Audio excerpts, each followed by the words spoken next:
first, let's turn it over to Doug Lazater in D.C. with the very latest on the U.S. and Iran. Hi, Doug. Carly and Todd, good morning. Negotiations with Iran are still ongoing after talks in Switzerland produce a 60-day roadmap toward a broader agreement. And President Trump warning Tehran to keep up their end of the bargain or face the consequences.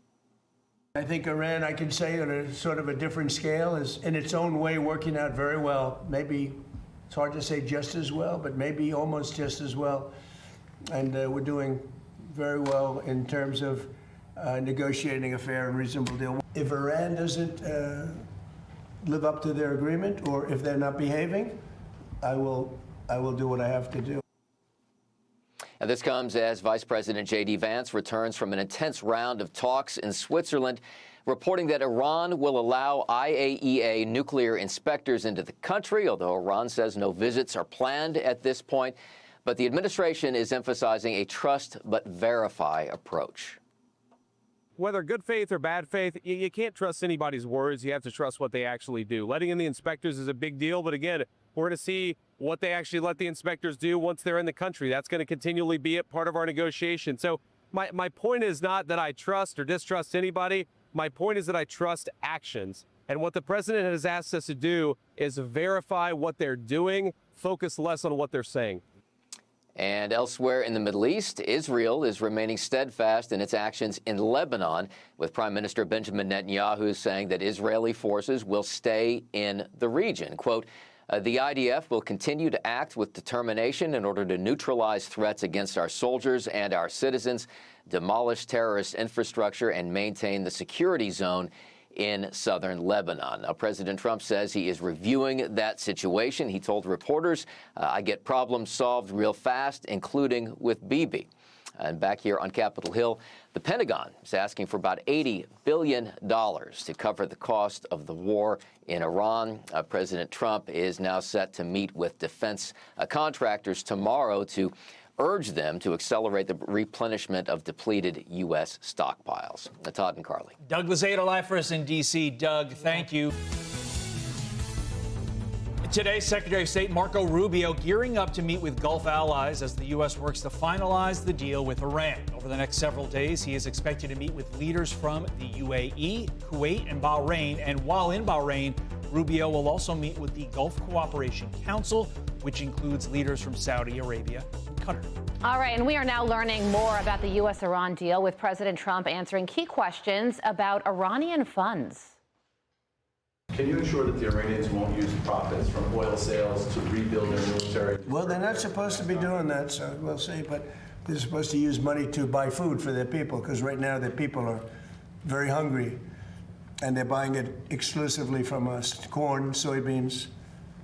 Should be a lot of money. I hope it's a lot of money. As part of the framework for the deal, the Treasury Secretary also authorizing Iranian oil sales through August.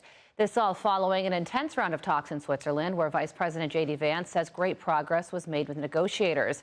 National security and policy analyst for the Heritage Foundation, Andrew Harding, joins me now.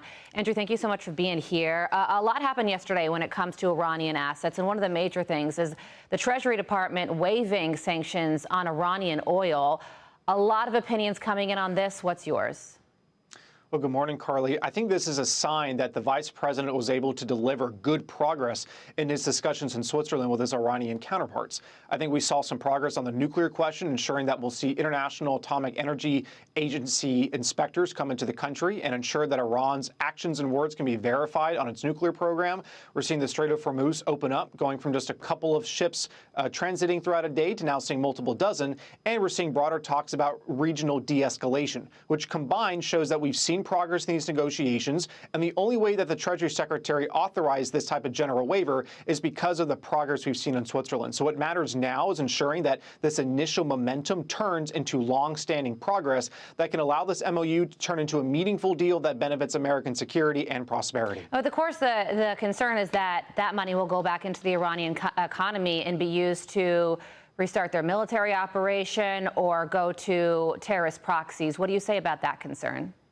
I think it's an important concern, and it's why this administration, the vice president has made clear, a core theme of these negotiations is all about verification, to ensure that anything that Iran agrees to, and the United States agrees to as well, is going to be done on terms of the United States. It's why the president made clear that any type of assets that the Iranians may gain as part of this deal should not be going to its military, but rather be going to, say, the Iranian people. And in particular, if they're going to purchase, say, American agricultural products, that's on the one hand very good for American farmers and shows that the president is looking at ways to benefit the American people in these negotiations. But secondly, more broadly, it's important because it shows the United States is placing this emphasis on tracking where money is going and having control over how it is spent. So it's going to be very important, again, for Iran to verify its actions, for the United States to have the ability to do that, and Iran to stay in compliance. Otherwise, the president's made clear that he can impose costs once again. Yeah, and the Iranian Foreign Ministry spokesman just about an hour ago, Andrew, addressed those potentially unfrozen assets and how the vice president said that they could be used to buy U.S. agriculture like corn and soy.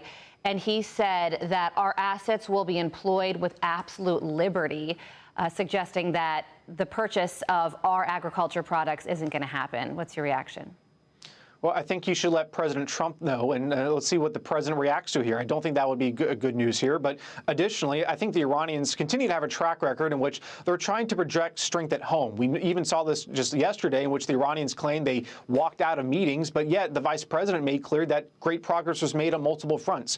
So I think what's important here is the Iranians will say things, but let's listen to what the vice president said. Let's follow through on their actions. Let's verify the steps they take in these negotiations. The Iranians have a track record of saying things, but their actions are going to what matter most to President Trump, to Vice President Vance, and seeing how the progress made in Switzerland on some of these core components and what remains the top priorities, preventing Iran from getting a nuclear weapon, is seeing how these types of commitments and actions translate into long-term success in the weeks and months ahead. Even with these waivers when it comes to Iranian oil, they can quickly be revoked if Iran is not in compliance. So I think they need to be very careful. As the president has proven, he is able to credibly use American force to enforce peace in the region if Iran does not decide to comply. And finally, yesterday, and this was a big one, the vice president said that Iran has agreed to allow IAEA inspectors back into the country. Talk about the significance of this. Well, this is important because it gets to the top priority of this entire operation. That's Iran not getting a nuclear weapon and being able to threaten that nuclear weapon against the United States, Israel, the Middle East, and other countries around the world. By having these inspectors in, it's going to allow the United States to get on the theme of verification to ensure that any claim the Iranians make about their nuclear program can be verified. But what we're going to see, say, with these continued technical talks will be the exact details. So it could be possible that the United States has a very direct role in how these inspectors operate, but also making sure that there's a negotiation over the frequency of these investigations, the scope of their investigations, which sites they're able to see, and how deep they're able to go into these nuclear sites, what happens to enriched uranium, etc. These types of things are being discussed right now with the technical teams. And again, why it's very important that the vice president left Switzerland noting that there's been good progress. It indicates that maybe we can see continued sustained progress in the weeks ahead, but this is all going to come down to Iran following through on its terms. Focus on the actions and not the words. National Security Policy Analyst at the Heritage Foundation, Andrew Harding, we thank you so much for joining us. Thank you for your time. Be sure to like and subscribe for all the Fox News latest on YouTube and catch full shows streaming now on Fox One.